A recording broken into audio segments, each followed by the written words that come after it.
Hola a todos, de nuevo apartamos este tiempo para meditar juntos, aunque no físicamente en el mismo lugar, pero sí que podemos reflexionar el mismo texto del libro de Hebreos.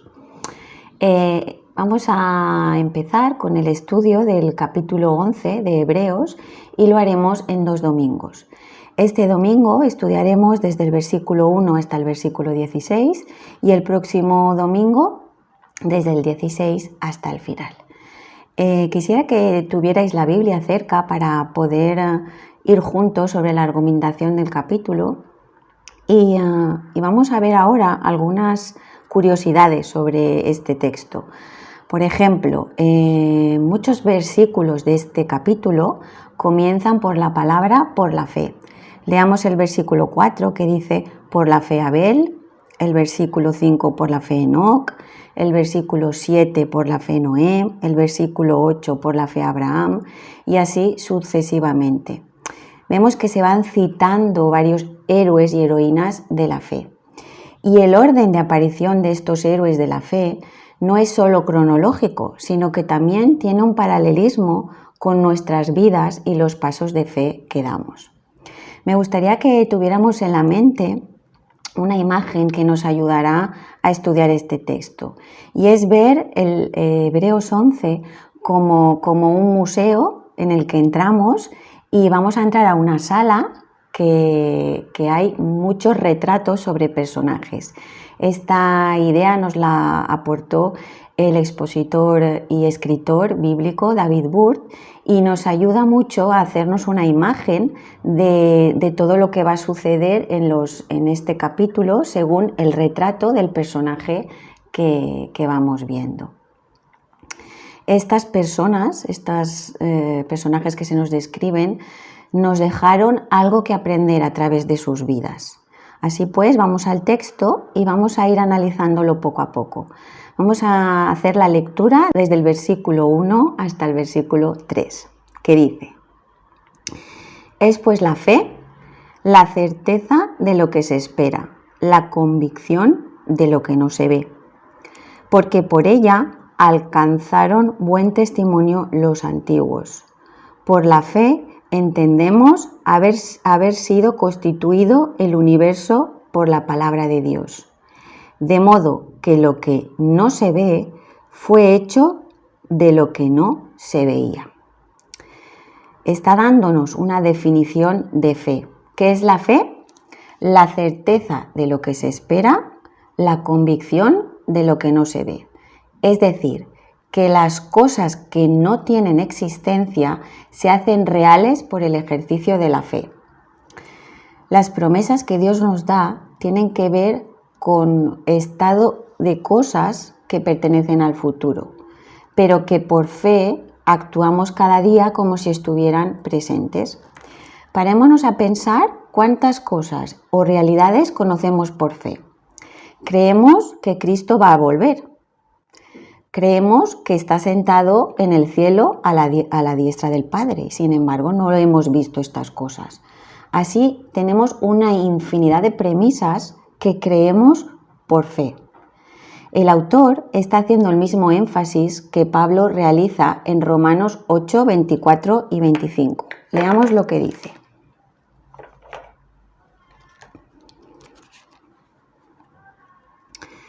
Porque en esperanza fuimos salvos, pero la esperanza que se ve no es esperanza, porque lo que alguno ve, ¿a qué esperarlo?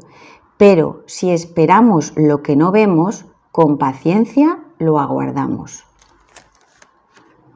Es esta idea de, por fe, creer y hacer reales algunos supuestos que Dios nos da en la Biblia. En el versículo 3 vemos este primer acto de fe. Dice: por la fe entendemos haber sido constituido el universo por la palabra de Dios, de modo que lo que no se ve fue hecho de lo que no se veía. Creemos que la tierra ha surgido de lo que no se ve. Es lo primero que tenemos que confiar por fe, que Dios hizo esta tierra por su palabra. Los científicos sugieren que el universo comenzó por el Big Bang. Pero ¿de dónde surgió ese Big Bang? Tampoco lo sabemos. Es un acto de fe, confiar en lo que Dios nos dice, que Él, por su palabra, creó esta tierra. Pasemos ahora al versículo 4. Ya empezamos con la historia de Abel. Por la fe Abel ofreció a Dios más excelente sacrificio que Caín, por lo cual alcanzó testimonio de que era justo, dando Dios testimonio de sus ofrendas, y muerto aún habla por ella. Pongámonos en antecedentes. Abel, como Caín, eran hijos de Adán y Eva. Los dos decidieron ofrecer un sacrificio a Dios. Caín era agricultor y trajo frutos del campo. Hizo un sacrificio vegetal. Abel era pastor y trajo el mejor cordero de su rebaño. Dios aceptó el sacrificio de Abel, pero no el de Caín. Eso hizo que Caín entrara en rabia, que vertió sobre su hermano y acabó matándolo. Después de la creación, en nuestro mundo caído la pregunta es: ¿cómo me acerco a Dios de forma aceptable? La respuesta es mediante la doctrina del sacrificio, ¿vale? Por la fe, Abel presentó mejor ofrenda que Caín. ¿Y por qué fue mejor? Hay varias posibles explicaciones a esta pregunta que nos ofrecen varios comentaristas. Una de ellas nos sugiere que enfaticemos la palabra por la fe. La fe de Abel era una fe genuina y la de Caín no. Caín, a la luz de 1 de Juan 3:12, dice: no como Caín, que era del maligno y mató a su hermano. ¿Y por qué causa lo mató? Porque sus obras eran malas y las de su hermano justas. Podemos entender que las obras de Caín eran bastante reprobables y él pensaba que ofreciendo ese sacrificio se podía mantener reconciliado con Dios y seguir actuando como si nada, como si la fe del Señor no implicara hacer obras justas. La otra respuesta que aportan es que había una diferencia de calidad entre las dos ofrendas. Toda la enseñanza bíblica es que sin una víctima, sin el sacrificio de Jesús, no puede haber perdón para mí. El sacrificio animal que ofreció Abel puede ser un anticipo del sacrificio de Dios. También las dos opciones no son excluyentes. Somos justificados por el sacrificio en nuestro lugar de Jesús, es decir, soy salvo por la fe y por la cruz. Pasemos ahora a ver lo que se nos dice en el versículo 5 sobre Enoc. Enoc y Elías fueron dos figuras del Antiguo Testamento que no murieron. Y dice el versículo 5, por la fe Enoc fue traspuesto para no ver muerte y no fue hallado porque lo traspuso Dios, y antes que fuese traspuesto tuvo testimonio de haber agradado a Dios. La biografía de Enoc es bastante escueta en Génesis 5. Enoc no hizo grandes proezas, pero se dice de él que tuvo testimonio de haber agradado a Dios. Confió en Dios, caminó con Dios y no murió porque Dios lo trasladó. Vamos a hacer un pequeño resumen de estos versículos. Creemos que Dios creó el mundo. Abel, consciente de que esa creación se había torcido y que él sabía que no vivía conforme a Dios, sabía que necesitaba ser rescatado y el camino empezaba por un sacrificio. Y Enoc practicó una fe en acción en consecuencia de lo que había creído y por eso fue trasladado. Apunta a la etapa final de nuestra salvación. Si nos detenemos en el versículo 6, veremos que aquí ya no se enumera ningún héroe de la fe, ¿vale? Hay como un pequeño parón. Y dice, pero sin fe es imposible agradar a Dios, porque es necesario que el que se acerca a Dios crea que le hay y que es galardonador de los que le buscan. Desde el principio hay un camino trazado por Dios y hay alternativas a ese camino trazadas por el enemigo. La historia del pueblo de Dios es la historia de cómo el pueblo de Dios se desvía de ese camino. El versículo 6 nos dice: me acerco porque creo que existe. La gente de nuestro alrededor cree que hay algo. Todos creemos en algo, queramos o no. Pero la diferencia es el deseo de acercarnos a Dios.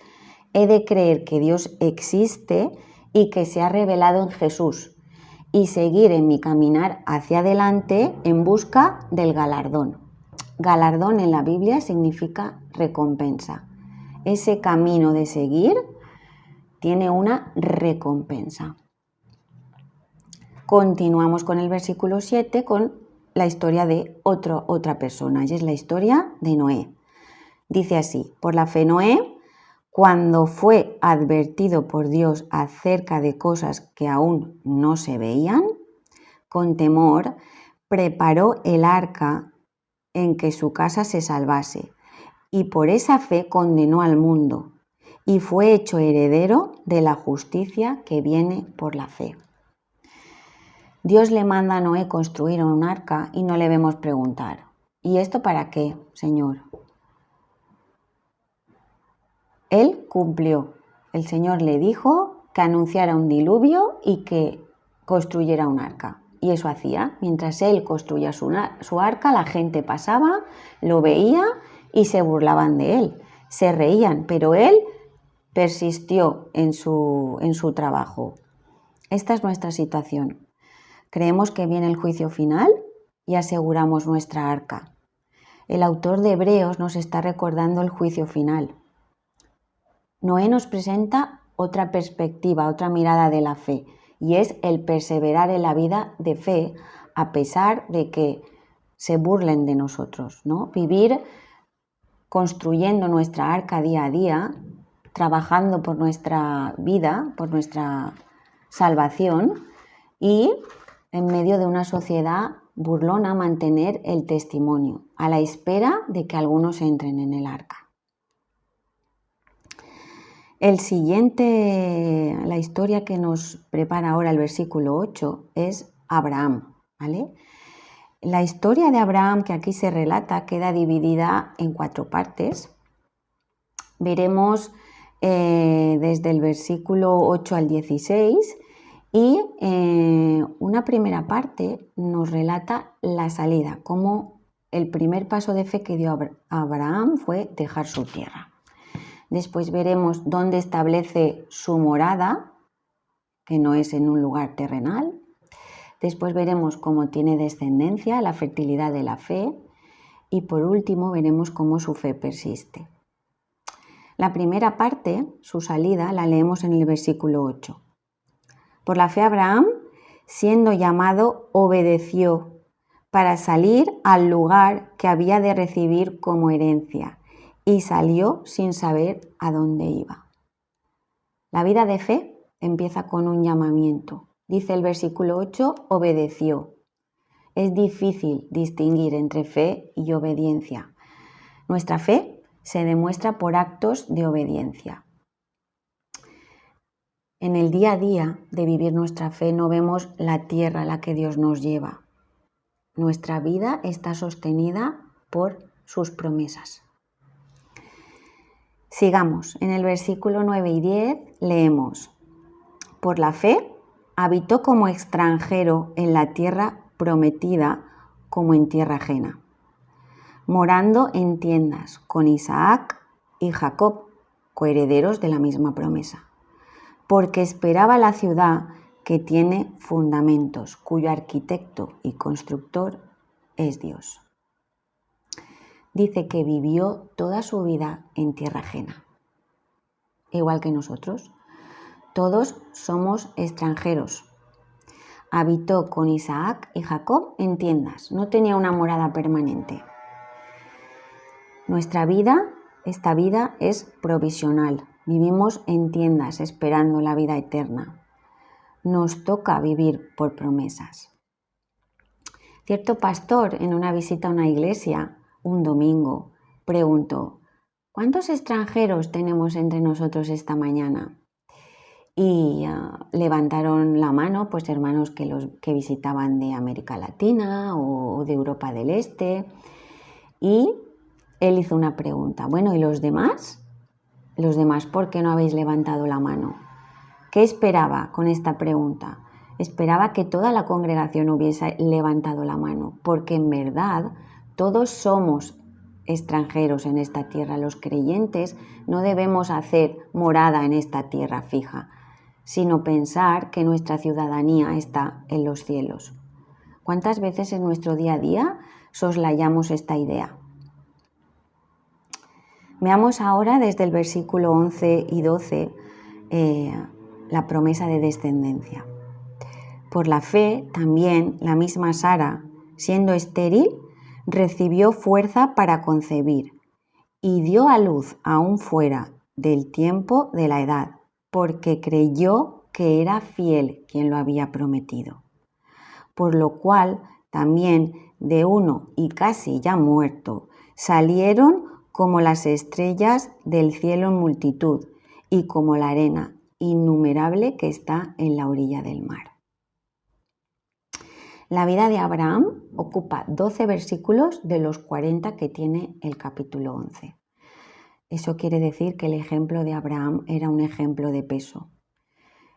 Como sabéis, el nacimiento de su hijo fue un milagro. Y es que para llevar vidas fructíferas, no estéril, el secreto es que creyó la promesa y creyó al Dios que le hizo esa promesa. Y continuó creyendo a pesar del retraso en su cumplimiento. Eso es fe. Eso es la fe. Sigamos con el versículo 13 hasta el 16. Conforme a la fe, murieron todos estos, sin haber recibido lo prometido, sino mirando de lejos y creyéndolo y saludándolo y confesándolo que eran extranjeros y peregrinos en esta tierra. Porque los que esto dicen claramente dan a entender que buscan otra patria. Pero si hubiesen estado pensando en aquella de donde salieron, ciertamente tenían tiempo de volver. Pero anhelaban una mejor, esto es, celestial, por lo cual Dios no se avergüenza de llamarse Dios de ellos, porque les ha preparado una ciudad. ¿Dónde está la clave de este trozo de texto? Ciertamente tuvieron tiempo de volver y nunca decidieron volver. No volvieron de donde habían salido. Aunque no sabían dónde iban, aunque la promesa de Jesús se retardaba, decidieron permanecer donde Dios les había dicho. Y murieron sin ver el lugar que Dios les había dicho. Vivieron anhelando la ciudad celestial y Dios no se avergonzó de ellos. Y como leemos en Éxodo 3:6, y dijo: yo soy el Dios de tu padre, Dios de Abraham, Dios de Isaac y Dios de Jacob. El Señor estaba orgulloso, no se avergonzaba de llamarse Dios de Abraham, ni de Isaac, ni de Jacob. Qué maravilloso sería que el Señor pudiera decir esto de nuestras vidas. Y hasta aquí vemos una fe que persiste, una fe, un llamado, una morada, la promesa de la descendencia y una fe que persiste. Continuaremos meditando sobre este capítulo de la fe la próxima semana, donde veremos nuevos personajes y nuevas aplicaciones para nuestra vida. Vamos a continuar con las preguntas para la reflexión, en las que podéis aportar nuevas ideas o nuevos pensamientos que tengáis. La primera ¿es lo mismo creer en Dios que vivir por fe? Y la segunda, ¿en qué sentido somos los creyentes extranjeros y forasteros en este mundo?